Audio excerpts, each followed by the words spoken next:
can also do in Blender is add additional geometry to an object while it's in edit mode or while it's in component mode.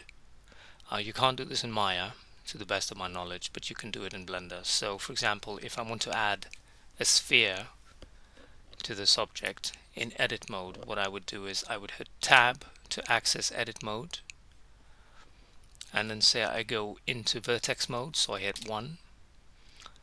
I select this vertex, and what I'll talk about the 3D cursor, but the 3D cursor is an interesting tool in that you can place the 3D cursor at this point, and then if I add, I can go to add, say UV sphere. So this has then been added at that particular point to the object in component mode. If I hit tab, now this is just one object, G, move it together, tab to edit the object. I can select the vertices here